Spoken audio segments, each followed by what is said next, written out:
Dicen que la guerra es el motor del progreso. Dicen que la ambición es el motor del progreso, así como el ingenio, la perseverancia y, por supuesto, el dinero. La historia de hoy está llena de todo eso. Hola amantes de la aviación, les saluda Sky y hoy vamos a echar un vistazo a la personificación de las ambiciones inmensas, la perseverancia de hierro y unos giros narrativos inesperados. Les presento a uno de los aviones más grandes creados por la humanidad, el Hughes H-4 Hércules.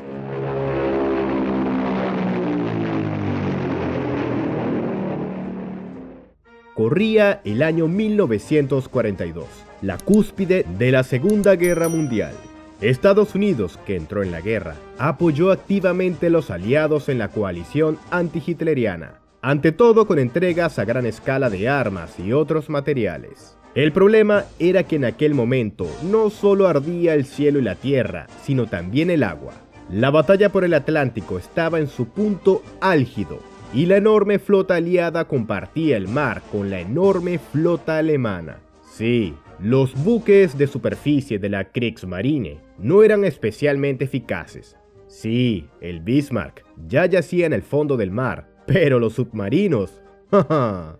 Cientos de barcos y miles de marineros caían víctimas de manadas de lobos que se escabullían bajo las frías olas del Atlántico, y el término U-Boat se convirtió en un símbolo de miedo oculto y en una terrible palabra maldita.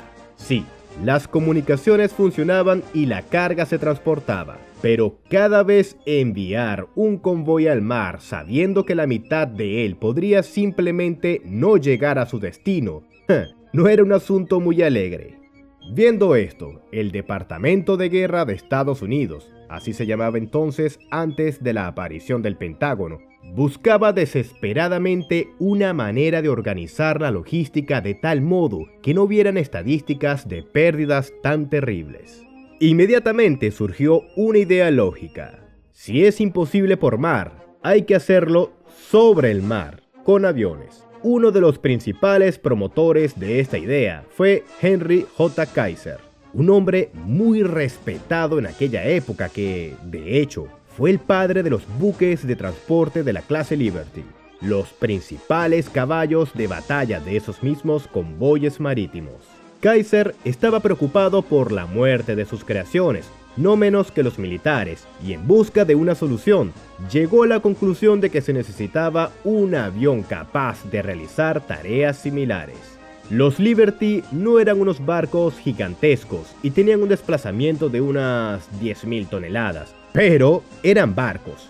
Resultaba difícil imaginar qué tipo de aeronave podría realizar tales tareas. Además, la empresa de Kaiser era naval y no estaban muy versados en aviones. El que mejor conocía los aviones era Howard Hughes, magnate industrial, ingeniero, inventor, aviador, director de cine. Un genio, millonario, playboy, filántropo. En general, una persona extremadamente pintoresca, una especie de Elon Musk del mundo de la aviación en la primera mitad del siglo XX. En la visión de Hughes y Kaiser, debía ser un hidroavión capaz de transportar unas 68 toneladas de carga, 750 soldados equipados o 2 tanques Sherman. Hoy en día, 68 toneladas pueden no parecer una cifra tan enorme, cercana a la capacidad de carga del C-17, pero en 1942 era bastante ambiciosa. Con ello, se eliminaría la amenaza de los submarinos, pues claro, los torpedos no son especialmente eficaces contra un objetivo volante, ¿no? El proyecto de Hughes y Kaiser recibió el índice correspondiente, HK-1. Se suponía que los militares recibirían 3 aviones en los 2 años siguientes. Sin embargo, el trabajo fue muy difícil y lento. No solo tenían que crear el avión más grande del mundo, lo que ya requería enormes recursos de ingeniería e imponía graves riesgos en todas las etapas, sino que el trabajo se vio ralentizado por el salvaje perfeccionismo de Hughes, que en su carrera por el diseño ideal lo cambiaba todo constantemente. Además, la producción, el equipamiento y sobre todo los materiales constituían un terrible problema. Un material obvio y básico para la aviación, el aluminio, prácticamente no estaba disponible. La industria trabajaba a pleno rendimiento para la guerra y la apreciada aviación, habiendo recibido el estatus de estratégica, se destinó casi por completo a la producción de equipos militares. Así que era extremadamente difícil para los creadores del HK-1 conseguirlo en las cantidades necesarias y tuvieron que encontrar, digamos, una solución alternativa. El calendario de creación del avión se fue retrasando meses y meses, una y otra vez. El resultado de este caos fue la salida de Kaiser del proyecto y el cambio de contrato por parte de los militares, que ahora solo esperaban un avión. Hughes, que ahora bautizaba plenamente a su creación con el nombre de H-4 Hércules, continuó el trabajo y comenzó a ensamblar el primer avión, 16 meses después del inicio del proyecto. El montaje se llevó a cabo en la planta de Hughes Aircraft Company, en el aeropuerto Hughes en Los Ángeles. Sí, el hombre no sufría de modestia. Allí se construyó un enorme hangar de más de 29.000 metros cuadrados. También se instaló allí un lugar adicional para procesar la madera y crear con ella un compuesto especial, necesario para la construcción del casco del avión. La madera se trajo desde Wisconsin, prácticamente desde el otro extremo del país. Al enterarse de que el H-4 está hecho principalmente de un compuesto a base de madera, los periodistas, por supuesto, dijeron que era solo de madera, porque era más fácil así. Luego, también le dieron un montón de apodos al avión, los más famosos de los cuales fueron el aserradero volante y, por supuesto, Ganso de Abeto. Estos apodos molestaron mucho a Hughes, como padre del proyecto. Sonaban humillantes y como ingeniero, el ganso no está hecho de abeto. ¿Qué le pasa a esta gente? Como el aeropuerto de Hughes no estaba situado junto al mar y la aeronave era un hidroavión, se decidió llevar a cabo su montaje final en la costa del Pacífico en el puerto de Long Beach. El fuselaje, las consolas de las alas y la cola se transportaron por separado por las calles de la ciudad, algo parecido a cómo se transportaban las secciones del A380 por las carreteras públicas en tiempos mejores. A pesar de que el avión estaba casi listo, surgieron cada vez más preguntas para Hughes, principalmente por parte de los militares y del Congreso. El avión para el transporte de carga en los campos de la Segunda Guerra Mundial resultó ser muy interesante, pero ahora era 1947. La guerra, al parecer, había terminado.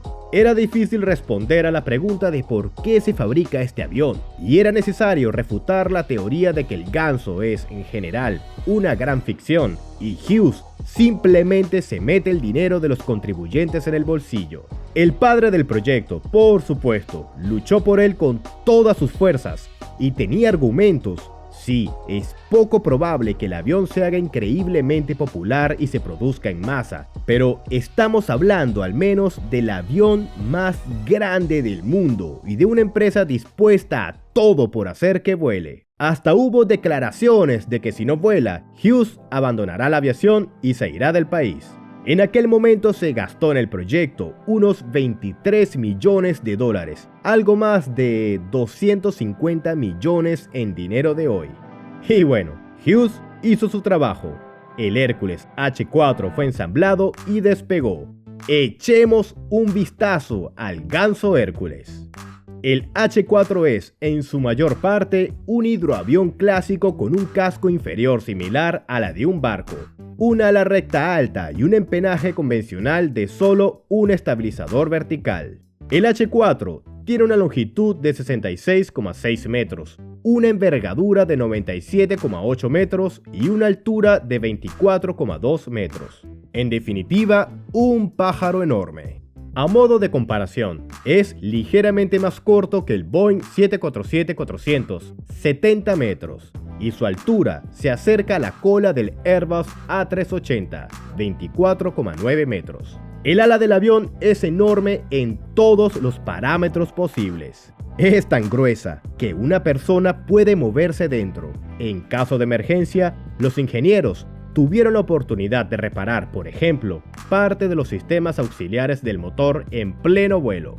Y la envergadura aquí es de primera categoría.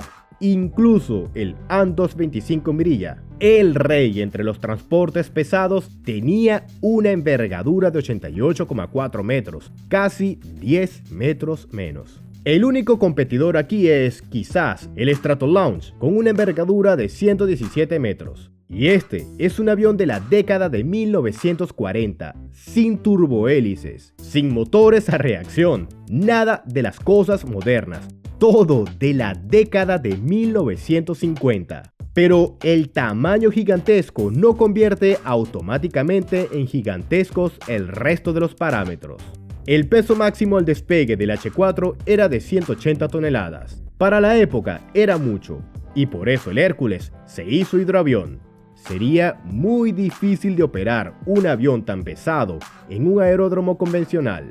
En términos de peso, en aquella época solo podía compararse con el monstruoso bombardero estratégico Convair B-36 Peacemaker, que era muy complicado. Para los estándares modernos, por supuesto, es bastante modesto. Un poco más que el Airbus A400M y mucho menos que el C-17 y el Il-76. Por no hablar del C-5 y el AN-124. Las dimensiones y las metas establecidas para el avión también obligaron a introducir ciertos ajustes en el diseño. El H-4 tiene 2 cubiertas. Desde nuestro tiempo, es curioso mirarlo. Surgen sospechas de dónde, décadas más tarde, se inspiraron los creadores de las modernas máquinas pesadas. Delante del cajón del ala está la cubierta superior. Aquí se encuentra la cabina para la tripulación y los pasajeros, así como la mayor parte del equipo de control. Debajo se encuentra una cubierta de carga bastante grande que se extiende formalmente desde el morro hasta la cola. Mientras tanto, el acceso a la cubierta inferior para la carga sobredimensionada debía abrirse a través de las mitades de la sección del morro, que se separaban hacia los lados. Aquí es difícil saber cuál era la carga útil. Por un lado, los cálculos indican que la cifra prevista era de unas 60 toneladas. Por otro lado, nadie lo ha verificado nunca, por lo que esta cifra se quedó en el papel. Una de las características del avión y la razón de sus nombres, como ya se ha mencionado, eran los materiales utilizados, de los que, dado el tamaño, se necesitaban en una gran cantidad.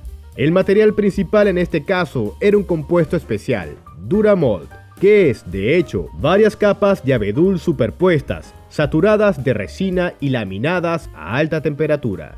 A pesar de una base tan aparentemente simple, este material no está nada mal en términos de resistencia y peso. Por eso, cuando uno oye que las piezas de algunos aviones son de madera, no debe tomárselo demasiado al pie de la letra, como si alguien se limitara a comprar vigas en el mercado de la construcción y clavarlas en el armazón. Por eso, Hughes se enfurecía tanto cuando al H-4 se le llamaba el aserradero volante y ganso de abeto. Los críticos poco versados en aviación solían reírse de que el Hércules era una especie de barco medieval con un ala y motores. Por cierto, este material, al igual que sus análogos, se utilizó de forma bastante activa después de la guerra, e incluso ahora se le puede encontrar. No se puede soldar un avión de pasajeros con él, por supuesto, pero siempre encontrará su lugar. Además de Duramold, también se utilizaron tejidos en algunos elementos del casco, principalmente en el estabilizador y los timones, una práctica bastante habitual en aquella época. La planta motriz del H-4 Hércules es bastante robusta. Está representada por 8 motores de pistón Pratt & Whitney R4360 Wasp Major. El Wasp Major es un motor de pistón radial de 71 litros y 28 cilindros, la cúspide de la era de los motores de pistón para aviones y uno de los más grandes y potentes de su clase.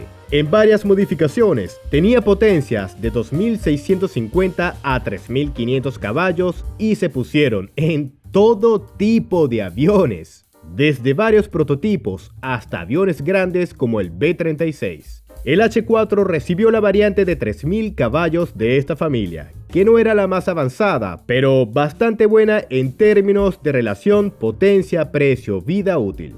Cada motor estaba equipado con una clásica hélice Hamilton estándar de 4 palas con un diámetro de unos 5,2 metros. Estos parámetros eran suficientes para elevar este coloso en el aire, acelerarlo a 220 nudos o 400 km por hora y proporcionar una distancia de vuelo de unos 4.800 kilómetros. El techo práctico del Hércules, mientras tanto, era más bien modesto, solo 6.400 metros. El avión era pesado, los motores de pistón no le permitían ascender particularmente alto y no había necesidad de volar alto de todos modos. Como entenderán, la mayoría de las prestaciones, por supuesto, también son teóricas, pues no se han probado en la práctica. La historia operativa de la poderosa creación de Hughes resultó ser mucho más modesta que sus dimensiones. En noviembre de 1947, el avión fue lanzado en Long Beach y bajo la supervisión personal de su creador, comenzó una serie de ensayos con un equipo de pruebas de 20 personas, además de una docena de periodistas y representantes de la industria. El final épico de la jornada fue el primer vuelo, un acontecimiento que muchos consideraban, dados los riesgos técnicos y todo el caos que rodeaba al H4, casi imposible. El Hércules aceleró a 135 nudos, unos 250 km por hora. Ascendió a una altitud de 21 metros y en 26 segundos voló cerca de 1 milla. Con ello, al volar tan bajo, seguía siendo arrastrado por el efecto suelo, que como una almohada sostenía el avión. Así que el aviador inventor hizo un poco de trampa. No obstante, el público vio un avión gigante, muy real y volador, y Hughes pudo estar satisfecho consigo mismo. Irónicamente, el ruidoso y pomposo primer vuelo del Hércules fue el último. Primero, se pospusieron otras pruebas del avión a una fecha posterior, y luego quedó claro que no se llevarían a cabo en absoluto. Esta fue la parte de la crítica que el gigante no superó. Ya no hay submarinos alemanes, las necesidades de los militares han cambiado. Han aparecido nuevos equipos más eficientes y un enorme hidroavión ya no era necesario.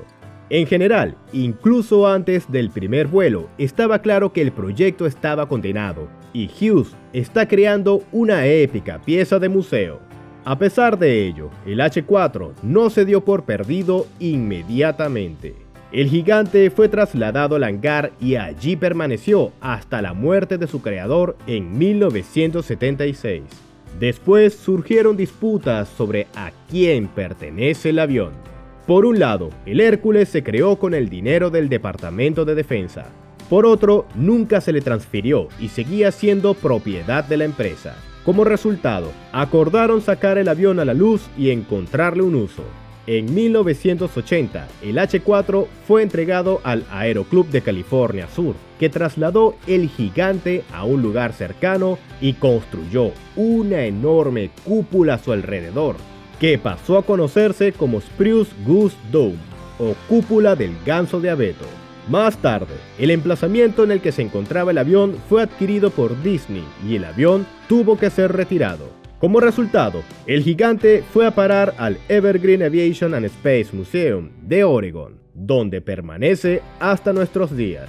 La cúpula del Spruce Goose, por cierto, se conservó justo al lado del transatlántico Queen Mary, convertido en museo, y del submarino soviético B-427. El gigantesco hangar del aeropuerto Hughes, donde se ensambló el Hércules, se destinó a uso comercial y, dadas sus dimensiones e infraestructura, les gustó mucho a los cineastas. En su territorio se rodaron muchas películas importantes, entre ellas Titanic, la historia de otro milagro de la ingeniería que, debido a su fracaso, se convirtió en eterno dominio histórico. Y aquí termina nuestra historia. Dale a me gusta y suscríbete al canal para no perderte los nuevos videos de Skychips. Vuelos rápidos en grandes aviones y aterrizajes suaves para todos.